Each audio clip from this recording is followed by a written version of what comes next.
Hi, everybody, and welcome to the new episode of the Endless Cells podcast. My name is Stephen, and I'm delighted again to be joined by John. How are you, John? I'm not too bad, Stephen. Thank you. Yeah, no worries. And also, welcome back to the show, Francis. He was on the third episode, I believe, and it was a brilliant episode, so hopefully more of the same today. How are you, Francis? Not bad, not bad. How's yourselves? Fine, just trying to struggle on for years lockdown. It's madness. So what about you, John? I'm the same, man. It's crazy. Just trying to keep the head on straight, you know what I mean, Francis? But we'll crack on with the show, and we'll go on to the previous game. Now, in the previous game against Aberdeen, we won 1-0. Edwards scored it, albeit a deflected goal. Now, this was the first game after Neil Lennon's exit of Celtic Football Club, and we're seeing John Kennedy take charge. Before I give my take on it, I want to hear what you think of the game itself, Francis. Do you think there was a contrast or a difference between the Neil Lennon team in terms of the first half or second half performance? What's your opinion? To be fair, no, it's still we seem to pass the ball in spells quicker. I'll say that much, but you get a lot of that when you just get a new guy. If you like, appreciate Kennedy's obviously been there for a while, but and as a managerial side of things, it's a new guy and you sometimes just get that wee initial spark. But to be fair, it was in spells and not a lot of spells, because compared to the Aberdeen game 10, 14 days ago, it was up like Aberdeen were night and day. I thought they were a lot better without being outstanding, but I thought they kind of controlled a lot of the game, to be fair. Yeah. The way I looked at it as well, Francis, I don't know, I've seen a lot of people on social media. Now, this is the dangerous trap to fall into, in my opinion, especially when it comes to Celtic. There's a lot of fans that saying there was a big difference in the first half performance, saying Celtic sipped the ball about. But again, it's about creating any chances and creating any opportunity. And I've seen fans saying that they were happy with that performance. And if that starts to feed back to the Celtic board, then you're going to get the outcome of like, oh, John Kennedy's doing a job, let's give him on a full-time basis. Albeit, we did score a goal for Edward, but it was a deflected goal. It wasn't anything spectacular. It was a good bit of build-up play. Majority of people actually missed the goal due to the absolutely piss connection that Celtic TV put out. It's in terms of the game itself, John. What did you take from it? I know it was just a drab 1-0 victory in the end, especially the second half was a carbon copy of the previous game against Aberdeen. But what did you take away from it initially? There wasn't much to really take away. Like you said, Edward's goal was a deflection. You know, it wasn't a chance. It was or a goal that he scored himself. He took an unlucky hit for Aberdeen off one of their players, and just minutes prior to that, Aberdeen hit our crossbar, and if it wasn't for Bain pulling out an incredible save, it would have been we would have been one down pretty early on. And again, that comes into the still obviously defensive frailties in terms of getting the ball into our box. I suspect that is going to take time to change. It's not going to happen overnight. So I can't blame Kennedy for that. But what I wasn't happy is that Kennedy has come in, taking the reins for Lennon. In terms of his team selection, Klimala was the only real surprise for me. But he set the team up the same. There was no... Yes. There was nothing fresh. There was nothing new. He never tried anything different. And I don't think that is a sign that things are progressing, because we've seen under Lennon that isn't working for us. That passing game, playing in front of the defence, that formation, not having the width. So I was hoping, and we touched on this in the last podcast, that we'd start playing a little bit wider, utilising the width of the pitch, but that never happened. So I was quite disappointed in that sense. Yeah, that's what I took from it as well. And sorry, Francis, but that's what I took from it as well. In terms of the selection, I was kind of expecting from my predicted lineup in the previous podcast, I was expecting him to go back to natural wingers as well, bring in Mickey Johnson, for example. But it seems like he's not in the picture at the moment. Otherwise, he must be injured again. I don't know what's going on with him there. But as you said, Kamala for me was the only really surprise. I was happy that Kamala got a chance, but not in that kind of formation, because I've seen a lot of feedback as well from fans on the Instagram page. Kamala is more of he's a break the lines type striker. He needs balls played in front of him to run onto. And at the moment, Celtic don't suit his style of play. And that's a big thing for me with strikers. You need to suit how they play instead of doing all the tippy-tappy, coming in field and making it look nice, but not really coming off anything. What do you think about that, Francis?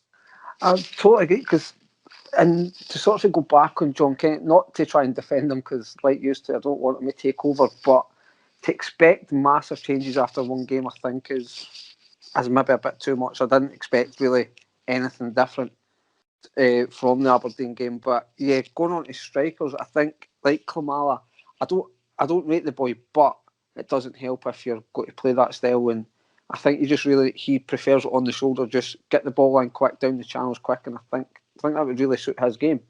But we've not got the type of players apart from Tumble really to do that. No, you're 100% correct in terms of that. But the way John said as well, I'm glad you brought up Scott Bain. I was actually watching Twitter with a bit of interest in terms of Scott Bain made that good save, but it underpinned again the frailty Celtic face in the defensive side of things. It's like every time the ball goes in the box, they all panic. They don't know where to be or what to be at. I think the chance you're alluding to, John, I'm pretty sure there was 2 headers in that chance. Yeah, one across the box. Yeah, and then the other guy won it again. I'm sure it's the same boy twice. Yeah, it's in terms of the defensive side of things, you expect John Kennedy being there that amount of time. He should know that's what he should be working on first. If he wants to stake a claim as trying to impress the Celtic fans or make an impression to get the job, he should be making them changes or at least showing that he's willing to try something new. And as you said, John, go back to the diamond formation, it just points to the fact that he's just copying what Neil Lennon was doing, and that's the same way it's going to be until the end of the season. In terms of Scott Bain, Francis, I'll throw this to you. This really annoyed me. I was listening to certain people say that Scott Bain, if they play the ball in the back kind of style, like the Rodgers style, he could be Celtic's number one. And I made the point of pointing out there's far better keepers in the SPFL that plays for lower clubs in Celtic, and they're better than Scott Bain. Where do you stand on the goalkeeping situation at Celtic at the moment? It's almost like we've got 3 number 3s. It's madness, because Scott Bain, well, he's been number 1, number 2. You can say that for the 3 of them. They've always been number 1 at one point, number 2, and then number 3. But yeah, if we're going to play like the passing possession game, I agree that it is the best for that. But we've never really been about getting it and playing it out for the back. And when Neil Lennon first came back in, that was all. He was always wasn't really interested in playing the ball at the back. He was just getting the ball forward quick. I don't understand why we'd need to play it from the back when you've not got the players for a start to do that. Just get it forward quick, especially when our defence is that bad. Get it away from them. Yeah, you kind of want it as far away from the defence as possible. You're playing the ball in the back, you're putting Stephen Wilson, Chris Dyer in trouble, albeit that Chris Dyer is good at dribbling with the ball, but you can't rely on that all the time. No. And what annoyed me the most was, now I'll bring this point to you, John, because I think Barkas is quite interesting. I looked up a bit of stats about him. He's played in the Champions League. He's won trophies with AAK Athens, and he actually played against us in a couple of qualifying rounds when they actually put us out, funny enough. And he's the Greek international goalkeeper. To me, it doesn't point that he's a bad goalkeeper, that he's not exactly settled at Celtic. Do you think it's underpinned by the coaching that he's had, or do you just think it's a mentality issue with Barkas? It could be a combination of things. Like you said, if you look at his career stats and everything else, the fact that he's an international goalkeeper, that he's got the Champions League experience, you'd expect him to be a lot better than he is, or at least he has been with us. It could be an issue that he's failing to settle. It wouldn't be the first time our players come in, and international players come in and not being able to settle. And it could be the coaching as well. But I mean, the fact that, like you touched on, the fact that we've got 3 keepers essentially, like Francis says, that are essentially number 3s, is something that drastically needs to change going forward, regardless of whether you think Barkas is the guy to go forward or Bain's the guy to go forward. We definitely need a new keeper, and maybe even 2. Yeah. See, I would be trying to give Barkas a chance, because, like Stephen alluded to there, and yourselves on it, his stats back him up as a good goalkeeper, and maybe he just hasn't settled. Like, obviously, he's came over and we've been in and out of lockdowns. I don't know. I might just be making excuses for him. I don't know if his family's here, but like we spoke about it before, John, Scott sort of resembles to me like David De Gea at Man United when he first came in. He was just battered off everybody in the middle, not being good enough, and Alex Ferguson stuck by him, and look where it got to him. And I'm not comparing him to David De Gea, it's just the actual situations. There's a lot of similarities for me. But I wouldn't mean, say the the way- coaching's poor, because Stevie Woods is probably one of the best goalkeeping coaches going, for me anyway. No, I definitely agree with Woods. But like at the end of the day, he's only one coach out of many. And as we know, the coaching setup at Celtic since the likes of Rodgers and Duff and all that have left has been a wee bit lacklustre. So there might well be a player there, but do you take that chance? Do you run that risk? That's a massive risk, I agree. But the way you look at it as well, there's no risk now until the end of the season. Throw him in, give him the last 7 games, and see if he comes up with some sort of performances. And you actually make an interesting point, that the Gea situation. I remember that. I used to actually slag the mate about him, saying he's a woeful goalkeeper, but he's maybe eating the words. But in terms of like the likes of De Gea and the likes of Barkas, I'm not obviously comparing the two keepers, no chance. But you need a manager to have faith in you and not drop you every time you have a bad game. And you've seen that with Neil Lennon previously, saying he's going to be my number one, plays him 2 games and drops him for Scotty. He wasn't even in the picture for the League Cup final. It was Scottish Cup final. Sorry, it was Hazard. Yeah. So the way you look at it there is they don't trust the coaching staff don't trust the goalkeeping people we're having at the moment. And John, I'm actually glad Stevie Woods has been there for years, and he nurtured Fraser Foster and Craig Gordon. He brought him back to health, and he's a fantastic goalkeeping coach. I don't put any blame on him at all. I just think that these players aren't given enough faith. And it baffles me how Hazard was dropped for Scott Bain as well. I mean, Hazard, fair enough, he had a few wee flaps and stuff, but he seemed to have all the makings of a good goalkeeper. He's well built, he's tall, like Fraser Foster, but I don't know where Celtic's going at the moment. That brings me on to the John Kennedy issue itself. Now, I've seen over the weekend a few people kind of give him the benefit of the doubt, give him a chance and see how it goes. But I said it before, Francis, it's kind of a dangerous trap to fall into if you're going to give John Kennedy a chance, because I'm pretty sure the Celtic board is watching everyone's reaction with interest to see if they think they can get away with the cheap option. Is that what you think they're trying to do, Francis? I hope not. Because I think we can all agree that the way the board have treated the fans hasn't been great, and they just seem they're not the same wavelength with the fans. So I'm hoping that they're looking at social media. I know they're going to pick our manager on social media, but I hope they're picking up on the sort of vibe that the majority of the fans don't seem to want Kennedy around. It maybe is a wee bit unfair to blame a lot on him, because we don't know how much say he's had, but I just think we need a new guy in with fresh ideas. But I think his interview after the game maybe pointed towards that he's not staying, because I'd like to think the board have told him that he's got a chance of staying or he's not got a chance of staying. Like, either way, he knows if he's going to be there, or if he gets positive results from here to the end of the season, that he'll be considered, or he's been told, look, you're here to steady the ship till we get the guy in. But I just felt like when he was asked the question about, is this sort of like a job interview, just the comment is saying, oh, it's too early for that. For me, I'm hoping that's, as terrible as it sounds, I'm hoping that's him being told that he's only here to steady the ship till we can get a new guy in. Yeah, I mean, the whole thing with John Kennedy as well, he's been there for years now, so if the Celtic board trusted him at any point, he would have been given the chance when Rodgers first left. And going back to these last 7 games, it's a bit like when, remember, Mowbray got sacked and Neil Lennon took over, and then he got the job. It mirrors that. It just mirrors that situation, and it's something that I really hope doesn't happen. And I'm sure you're with me on this as well, John. But obviously we've had time to reflect. But John, can you see Kennedy being there next season, or do you think, as Francis said, he's gone? I think he's gone. I mean, I would be extremely surprised if the board elected to keep him on. I mean, if you want to keep him on in a coaching capacity or whatever, then like that's different. But I'd prefer him to not be there. I think everything needs to be completely fresh. And like Francis said earlier, you're not expecting everything to change overnight, and it's not going to be the same for Kennedy. But I was expecting a wee bit more creativity, something fresh, trying something different.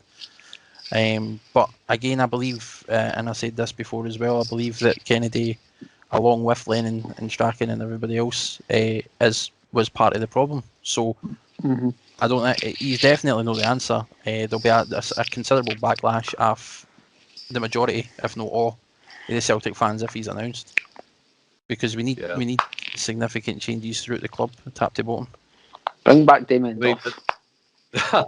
I don't know. I don't know if you've seen last night as well, and Francis and John, but apparently Nicky Hammond and Penrice are going to be leaving before the Good. end of the season. So the head scout and the head of recruitment is going to be leaving. Well, that's rumours at the moment, not confirmed, and I do hope that happens because their track record has been absolutely abysmal. Abysmal, And- absolutely abysmal. Yeah. In terms of, as you said, like the backlash that the board would face if John Kennedy was appointed as manager, it wouldn't even be worth it because the season tickets alone would just drop through the roof. They need something to entice the fans back. And another thing that I was going to allude to as well, the amount of players or potential players that could be leaving Celtic in the summer is mad because if you look at it, including the loans, there's Edward who possibly be away. Christie looks like he'd probably be away as well. A lot of fans have lost faith in him. And Chris Iyer. Now, it brings me on to Chris Iyer. He just looks head and shoulders above anything we have at the moment. And how hard is it going to be to replace him? I'll throw that to you, Francis, in terms of the rebuild we're going to face. Where can we start looking?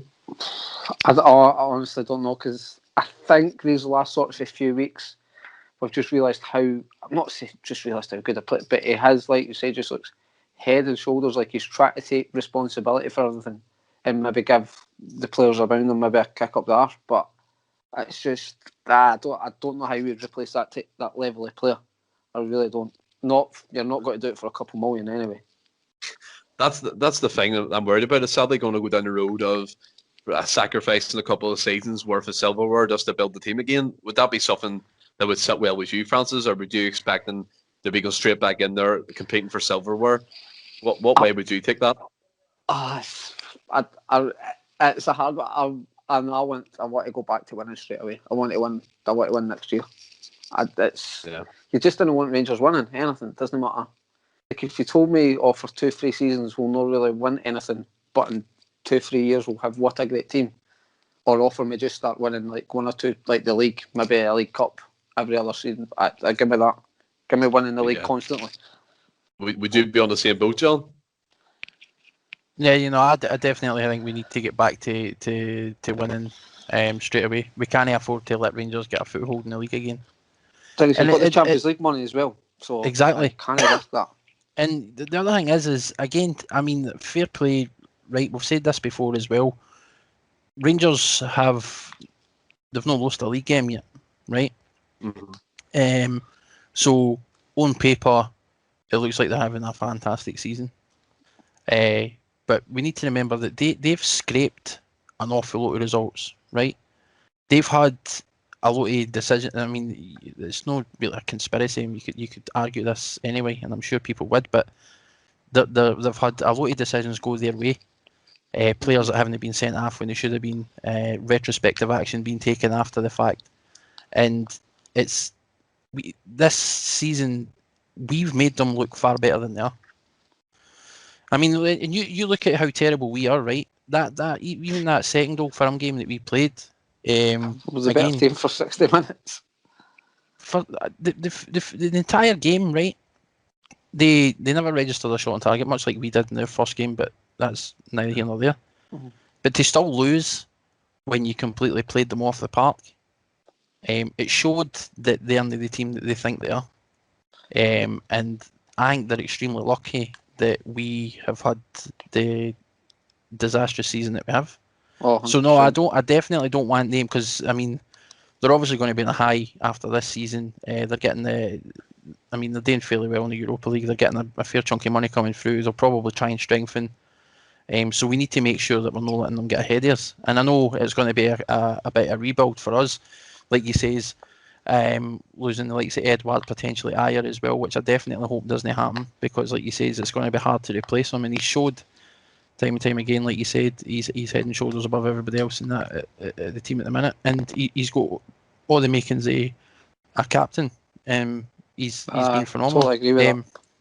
But I mean, I'm under the illusion that a rebuild is going to need to be happening, but I'm hoping, and again, this comes back down to the board, and I'm hoping anyway that Dominic has got a considerable say in this, but we need to be looking to bring players in straight away, and none of this giving it a couple of seasons nonsense.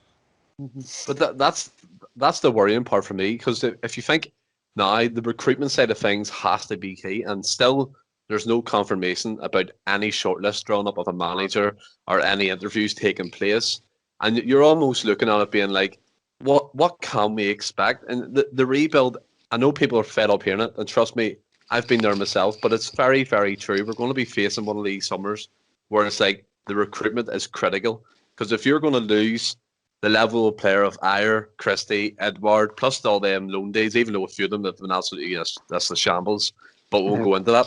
But you're losing all them players, and you're losing the nucleus of a team. Scott Brown's coming towards the end of his career. You need the recruitment to be spot on, and the fact that they've let this drag on so long really irritates me, because you're looking across the city, and you look at their form in Europe, and you're thinking to yourself, we have a better squad all round than they do, and we get pumped out of Europe at early stages. Why do you think that happens, Francis? Is it just a thing with Celtic over the years, do you think? I think a bit, but I think the plan, like you say, the sort of rushed in signings, it's the gamble every time on the team we've got to get. We'll get through a round, so we'll sign a player. Get through that round, we'll sign another player. And it seems to be, they never seem to bring in 3 or 4 boys, get them in early, get a good pre-season, and then go. Cause I don't know why you don't try and do this in January, because especially when your season was pretty much dead in the water in January, just try and get boys in and get them planned and get them up and running. Just it's ready for pre-season, kick off the qualifiers and try and go for them. But I don't. It's deja vu. It's every season with them. Every season it seems to happen in the summer. They never seem to get a transfer over the line quite quick. Again, this comes down to the board as well, and it wasn't any different under Rodgers. And the money needs to be made available, and you need to have faith in the manager, and whoever the director of football is, whoever your head of recruitment is, or whoever these people are going to be going forward, giving them complete control. Hopefully, we'll all know being there that he's not going to be sticking his nose in and taking a role that's not his anyway. And hopefully, like you say, as the director of football, we get in the manager, we get in any sort of scouting sort of guys that are brought in, all work together and push to get deals out of the line, because you've seen us, and we've touched on this before as well, it's no that we're no finding good players, but we're no willing to spend on them. True. I think a big part of that as well. Go ahead, sorry. No, so it was just kind of just with John's one, just get the deal done. If the team wants this money, if it's not stupid, get the deal done. A big part of that as well. You look at the deals we've lost over the years. Stephen Fletcher, John McGinn, their names sprang out as among others. But a thing that as well I touched on the previous podcast, Dermot Desmond hasn't actually invested his own money in Celtic in years. Do you know what I mean? So they're relying on outside revenue to get us through seasons, and they're relying on player sales to get transfer budgets, which only points to the fact that you look at it in terms of selling these key assets. Are they relying on that money coming in to be invested back into the team to buy new players? And it's so frustrating, because the scope of Celtic Football Club, regardless of the league or state of play we're in, is bigger than most clubs in European or world football. That includes down in Premier League and all them sorts of levels. And I'm not going to back away from that, because it's very, very true. And I hate to see the likes of Ayer want to leave so early in his career. Frimpong, to an extent, even though he made a balls up of his interview, which I don't understand what he was trying to get at, saying that it's normal for a team like Celtic to have a drop off, but he's only been there 5 minutes. And then you almost look at it as well, the wasted youth over the years. It just points to just complete neglect of the youth academy. And I know we've seen KT, Kieran Tierney, McGregor, Forrest, but you never see strikers, or you just, where's the coaching of them players that come up through the ranks? What do you think, Francis? Do you think we're going to rely on youth, or do you think we're going to spend big? I would, in an ideal situation, we'd go a mixture of both, wouldn't you? Because it's always nice to see, regardless of what team it is, it's nice to see boys coming through the academy. But I don't know if it's possibly just maybe the coaching at the academy is not good enough for some of these boys, but it's just maybe the level of players not good enough. I really don't know, but I would hate to, I don't think just the youth is always answer, because if you really look at Celtic, there's nobody really, like you say, Kieran Tierney, McGregor, Forrest off the top of it, and Kieran Tierney. There's not a lot of youth players we've had that went on to be superstars. Andy Robertson's the only one I can think that's left that we've neglected. Him and Shay Gavin, really. But Shay Gavin, was a big one. Throughout the years, there's only, well, let's say Shay Gavin and Andy Robertson that have left what we've released for the Youth Academy, and they went on. Andy Robertson got having a fantastic career. Shay Gavin had a really good career as well. But apart from that, it's maybe just the level of player just isn't good enough. Yeah. But the way I look at it as well, Francis, I'll come on to you in a wee second, John, but the way I look at it as well, look at Stephen Welsh, perfect example. Would he have been given a chance at Celtic in the first team if them injuries didn't happen or the players weren't playing well? I don't think so. No. And then that would be another case. That would be another case of another player leaving Celtic without getting a chance. And he might have not had a brilliant career, but you have to give these players a chance to see if they can pull on that shirt and play. Because you look at the likes of players we have at the moment. We've got Carmo Guttembele, who can't get a sniff, Armstrong Ogleflex. They bought Luke O'Connell from Bolton, and he's been nowhere to be seen. And he was starting for Bolton in League One. Granted, it's not a high level, but he must have something about him. What do you think, John, in terms of the strategy going forward? Then, I agree. I'd like to see a mixture of both. We definitely need to bring in bigger players to replace the guys that we're going to lose. Edouard, potentially Ayer and stuff like that. We need to strengthen our defence first and foremost. I think. I mean, Welsh is a good case. He's came in and he's been a breath of fresh air, and he's doing his job. And he was, I think, like he's mentioned, he was lucky that we've been in the position that we're in, and we've not had anywhere else to really turn to. But it has showed that there is players in our youth setup who are capable, and I'm sure that the same could be said for many other guys. And you touched on guys that have come through are very few and far between, or any really going to do anything with their careers. We've let some slip through the net, and it'll happen again. And I don't know if that's down to whether or no it's just whether, like you said, is it the players just know up to that level, or is it that the guys we've got in our coaching setup where youth guys aren't seeing what other people are seeing? Because like you says, Shay Gavin and Andy Robertson are perfect examples. Our backroom and the guys in charge of the youth setup didn't see anything in it and were willing to let them go. But look at the careers they went on to have. Yeah.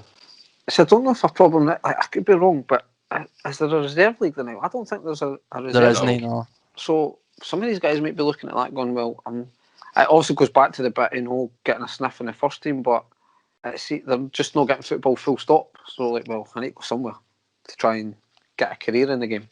Well, I seen there recently there was an article published that the Celtic Colts or the Celtic board even are willing to spend upwards of £3 million to get them into the lower leagues, along with other clubs. I mean, that for me would be a good move, but at the same time, should they get special treatment because of Celtic Colts and that type of thing? It's a big debate for the lower leagues to have. But I think, for me and personally, being greedy and selfish, you want to see Celtic young players doing well, and if that means go down into them leagues. We go ahead. Spain do it. Germany do it. Italy do it. They've all got sort of B teams and stuff like that in the leagues. Aye, and they obviously they can only hit a certain point. They can't get promoted after a certain point. But I think it would be a good thing for our lower league teams, because we know Scottish league isn't the most glamorous, right? And there's no much money in it.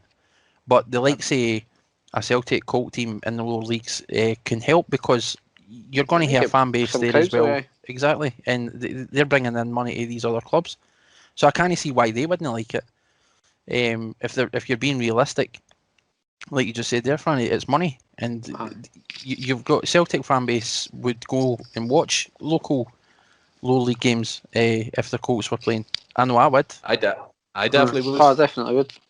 Exactly. So I think it's an interesting prospect, isn't it? Because as you said, Spanish teams, German teams, Italian teams, they all do it, and it seems to work well, and they always produce good players. And then you also have to add in the factor as well. The selling value of them players as they get older could make Celtic money in the long run too. So you have to think about it in both aspects. Now, in terms of the way Celtic are going at the moment, managerial candidates is something that keeps getting popped up every other day. But I know John wants Eddie Howe, and he's been quite vocal about that, and I'm on the same boat myself. I'll come to you, Francis. Give me 2 names that you would like to see being considered or interviewed for the Celtic job. Eddie Howe and...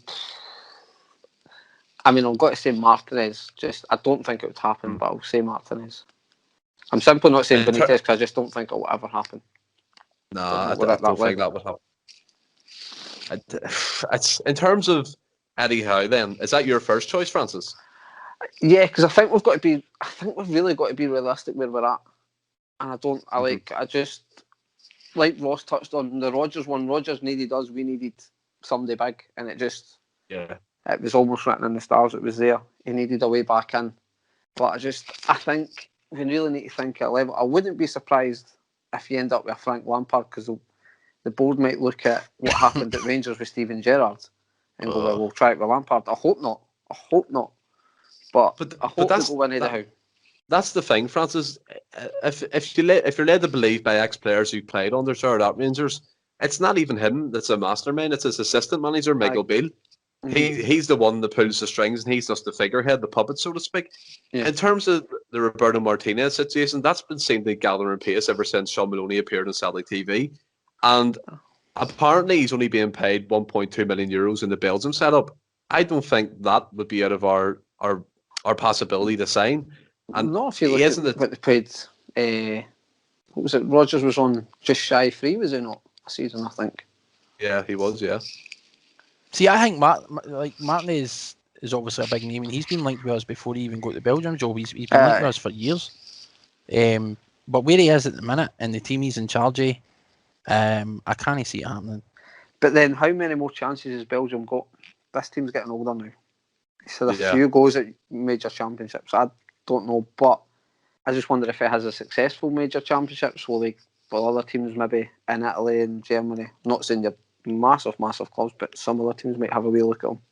I'm sure Martinez is probably looking at his Belgian side the same way most people looking in are, and that it's probably if the top 3 or if not the best international side in the world at the minute. So there's every chance that they've got the next Euros, next World Cup, that I'm sure he'll be wanting to see if he can take them to that.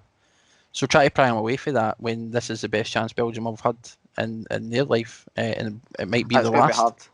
So, and again, I know Maloney's assistant in that setup, but he's also been a significant figure at Celtic, and there's no internationals happening at the minute. So bringing in somebody as a pundit, people put 2 and 2 together and get 5, man. It's ridiculous. I know. Tosh McKinley was on as well. Does that mean he's going to be? Is he going to be the next manager? Yeah, maybe stick the nut in a few. Maybe stick the nut in a few of them. I heard Tosh McKinley for director of football, but who knows? But in terms of both candidates, sir, I'd be happy with both, and I think Roberto Martinez's wife lives in Scotland, so I don't know. Maybe off in Motherwell or something. I think. Yeah, maybe there is a link. Maybe there's something we can't see. But another thing as well that I found quite interesting. Apparently, there's a Twitter page that's linked to Dermot Desmond directly. Apparently, through one of his sons, and there was a tweet on it that's been circulated around Twitter saying the Celtic candidate hasn't even been mentioned yet in terms of odds or betting, and he's an experienced coach who has experience in England, and he's working abroad at the moment. So I don't know what you could take from that and where that's going to go, but obviously... But in the same vein, Stephen, I've also heard that Eddie Howe's practically already on the line, and he's getting announced tomorrow. Tomorrow? Aye, it was getting announced on Thursday. There was a rumour I heard that obviously it won't be until the end of the season, but that it's out the line. It was getting announced tomorrow. I mean, hopefully. I mean, I'd love to see it. I can't see it happening. I'd be very surprised. Honestly, I think we're going to end up with Stevie Clark or something. I like Stevie, but again, and we touched on this last time. He's made it perfectly. He's made it clear numerous times. I can't see how it's going to happen, after his comments and stuff. Sectarian stuff. Yeah. I just don't see. And I mean, like I said, you're going to get every name under the sun. Like Thierry Henry's been linked with it, and it's like. See, I heard that one, and it was the Thierry Henry one that I found interesting because I don't like. I think Edward will leave, but if Thierry Henry came in and he said, Yeah, "Look, I want you." He was like, and if he came out and said to Edward, "No, I want you to be my main man," the Thierry Henry's a legend in France, and Edward could maybe be sitting there and go, "Well, I'm getting played under Henry, but my knowledge of Thierry Henry's managerial record is rubbish and rotten." I think. I don't think he's had that great. I don't know how he's done either. But I mean, the fact that got- he was playing in America and he's now left that position wouldn't say that he was doing particularly great. Correct. Now, what a name like Henry, and I guess the same goes to Lampard, is the big names and they've got connections, right? So you might look at it and say, same with Gerrard at Rangers. It'll help you maybe get players in because of who they are. Mm-hmm. People maybe want to work under them, or he's like they've got similar agents and they know other people who can get people through the door. Which on paper sounds great, but ideally, I want a manager first and foremost, not just a name. Aye, no, totally. I think be taking risks. No, definitely not, Francis. Especially now. I think in terms of Henry himself, he got sacked at Monaco, and he went to America, and I don't think he done too well there. And another name that popped up during the week, and I love Paul Lambert, but seeing I seen his name, seeing I seen his name like the Celtic job, I could have sunk onto the floorboards. It's not one for me, and I'm glad he came out and said he wouldn't take it because he wouldn't want to tarnish his reputation with the fans. Fair play to him for that, and that's great. He's come out and said that. In terms of the Eddie Howe thing, I'm actually really interested, John, of what you said. I'm not going to sleep tonight. I go be up tomorrow morning, 7 o'clock on the stocking stains to see if they've announced anything. But in terms of Eddie Howe or Roberto Martinez, for me, I'd be happy with any of them. And if that proves that's coming true tomorrow, John, I mean, fair play to you. Must have links deep inside Celtic Park. I'll give you that. But we'll look across. And look at you.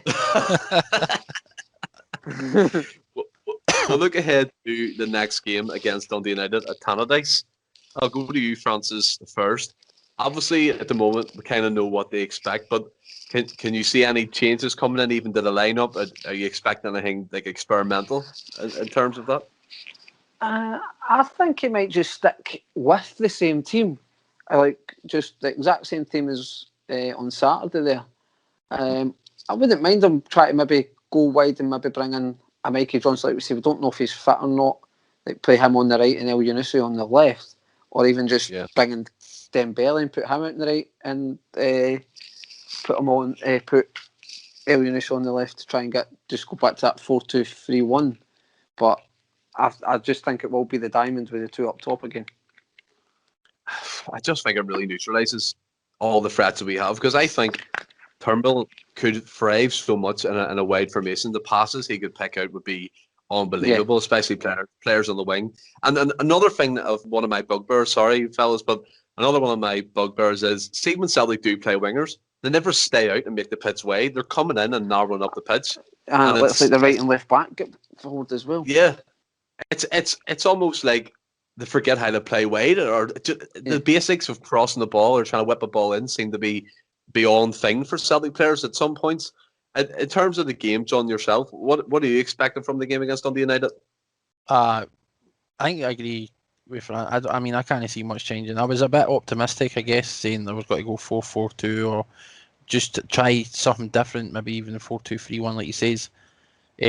Try something fresh, just try something different, try and bring width back to the game. But seeing that he put out the same diamond formation and very little in terms of changes, I can't see it changing at all. I suspect it's probably going to be the same.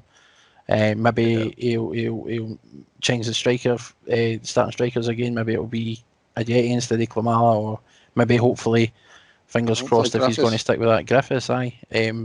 But I mean, I just don't see anything changing, and I'm at the stage now where I just can't be asked. That could change tomorrow, John. If I'm right, I'm going to be kicking myself, man, because I should have put it away. But in terms of the game itself, I mean, you look at that, and again, back to John Kennedy as maybe future manager of Celtic. That for me, playing the diamond again, like he did against Aberdeen, points that there's no ideas within the current coaching setup. If it's me, you, or John sitting in that dugout, and we know that diamond's not working anymore, you're going to revert back to something more attacking, more flair players on the pitch, wingers, get the ball in the box, get some goals. I don't understand why a normal Celtic fan can see that from the outside, and the management team seem to be obsessed with putting all these number 10s out on the pitch, and they're all fouling the ball at once, and it looks like they're doing a dance at some points because they're all in lines of each other, and it's like you need players to make runs and to make chances, and that's where I think Kamala falls down, because I watched him.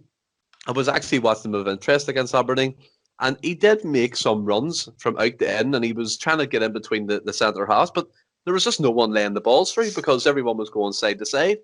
I think there's a player in Kamala, and I do want to see him stay in the lineup. And I know there's a lot of people who say his first touch is a tackle, but there was one point. I know this is just 1 point out of probably 2 or 3 in the match, but the ball came over to him, and he just whipped the ball over his head straight to Edward's feet. If that's the type of thing, yeah, like it could have been a good pass as well. That one, I don't know. Yeah, I mean, if that's the type of thing that he's doing in training, and he's just itching to show, then keep him on the pitch. Again, it's just showing players faith. And we've looked at Jetty. He seems to be coming in and he's playing good at stages, and he looks overweight, and people are saying he's not fit. But I just think that's his build. As people said before, he's like Gary Hooper, a striker. Yeah. In terms of the score prediction, I'll go to you, Francis, first. What we're going for, your score predictions and your goal scorers. I'm going to say a 2-0. I think it'll be fairly comfortable 2-0. Not an exciting, but just Dundee United are playing better, but I think it just I'm going to go give Celtic the benefit out and go a wee 2-0. And I think Klamala and Christie curveballs. Nice. And what about yourself, John? I would say 2-0 as well.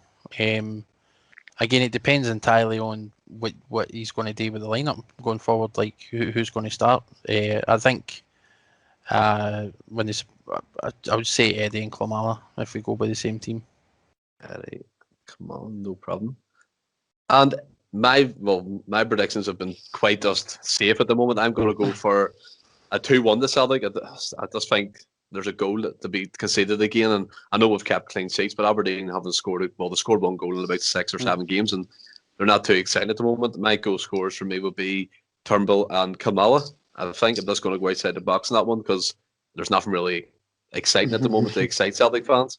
In terms of the lineup predictions, John, what have you gone with? Like I say, I can't see anything changing, so I think we're going to stick to the diamond. It'll be the same again. Bain, Kenny, Welsh, Ayer. Still, I'm assuming Taylor's still out at the minute, so Lack's out. I'd like to see Sorrell start. Again, McGregor. I don't want to see Christie on the park. I want us to stick with Turnbull. I mean, I want El Yunusi to play as well. I think we've got an outstanding player in El Yunusi, but he's not getting enough starts or enough games. Mm-hmm. And we're not playing a formation that ideally suits him. So, but I mean, I'd put him in because, like I said, he's capable of scoring, and I'm hoping Edward and Griff. But again, I don't think anything's going to change for the last game. No, you're probably correct on that point. What about yourself then? I think it'll be the exact same team as Saturday. So Lack's out for the same reason as John. I don't know if Taylor's back in yet, and I think unfortunately, he'll stick Christie in and Turnbull, and it'll sort of null Turnbull a wee bit because the two of them will try and take up the same position, and it'll just not get enough out of Turnbull again. And then I think it'll just be Edward and Klamala up front. So I'm going for the exact same team as against Aberdeen. I think no problem. I'm going to go for Bain and Ned, Kenny right back, Welsh, Ayer, Laxalt, Sorrow to come back in because he's not done a lot wrong to be dropped, to be fair. Turnbull on the right hand side of the diamond, McGregor on the left, and Moy at the point of the diamond, so Elyounoussi at number 10, and then Eddie and Kamala up top. The reason I put Moy in there is exactly what John said. He's a goal scorer and he's our second top goal scorer. Yeah. Granted, he's not being played in the right position, but at the moment we're playing midfielders as centre back and all at one point. So with Celtic, you play anywhere you're told, isn't it? So that's the way my lineup's going. But I'm going to move on to a new bit of the show. Now, this might be a bit of a surprise to the two of you, or at least one of you anyway. I'm going to do a quiz, just something fun to end the show. Okay, so it's just between It's between yourself and John, Mhm. and it's 5 easy questions, and whoever wins just wins. That's I'll the decide if they're easy. I'll decide if they're easy. right. So if you're ready, so if you just want to answer the question, just chirp in first, then we'll go with your first answer. Okay. Mm-hmm. So we'll start with which club was Lubo bought from? I want to say Marseille, and I'm miles off. Go ahead, I feel John. It's over to you. I feel it was in France. No using Google, by the way. John, off that computer. No. I'm doing this No, on my phone, I- so there's no chance I'll be doing Google. I'll probably come off this Skype call if I've done that. I don't know. I can't mind. I think I'm like Francis. I think I know now. I think I know. Does it start with a B? Is it Bastia? No, it's a German club. I'll give you that. Right, so I was a mile off because I thought he came from like Slovakian side. I thought it came from No, France. So German That was a club. while ago, though. Just give up on this one. aye, Right, so it was Duisburg, MSV Duisburg. yeah, to be near on it. Aye. Moving on to the second question. What was Martin O'Neill's first signing at Celtic, or who was Martin O'Neill's first signing at Celtic? Neil Lennon. Neil Lennon. I want to say Neil Lennon. Aye. No. Chris Sutton.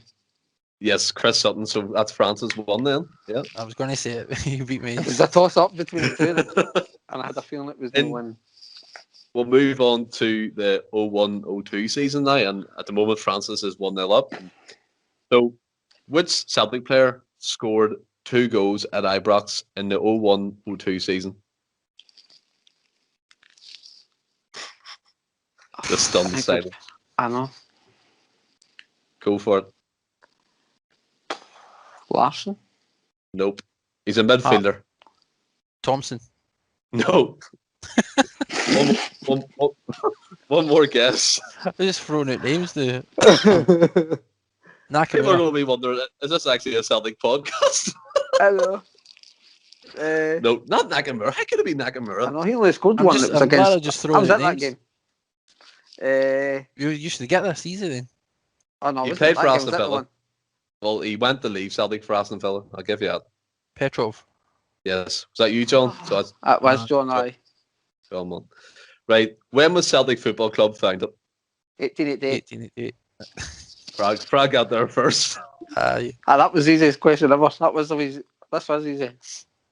So at the moment, it's 2-1 to France. This is the deciding question. If you get this right, Frag, you win, as you just didn't know Cool. the first, the first answer. So, in terms of the trebles Celtic have just completed, how many in a row was completed? 4. Yeah, there you go, Frag. So you've won our first quiz, and your prize is absolutely nothing. So enjoy, Not be back. enjoy winning. Bragging rights. Enjoy. Enjoy I winning the don't first think quiz. can brag about that, John. I thought the Lugo question. I was looking at these questions today, and I was going, I wouldn't have a clue. I was like, I don't try them anyway. But you've won our first quiz, and you hopefully get to keep that record in future podcasts anyway. But thanks, guys, again for taking part in the Celts podcast. No That problem. was Yeah, cheers, mate. a fantastic episode. So thanks to you, John, and thanks to you, Francis, and no doubt again you'll be on the future. Yeah. As we covered a lot of topics today, and it'll be up on YouTube and Spotify soon. John's going to sort that out for us. So in the meantime, everyone who's following and watching, stay safe and keep well. Hail, hail.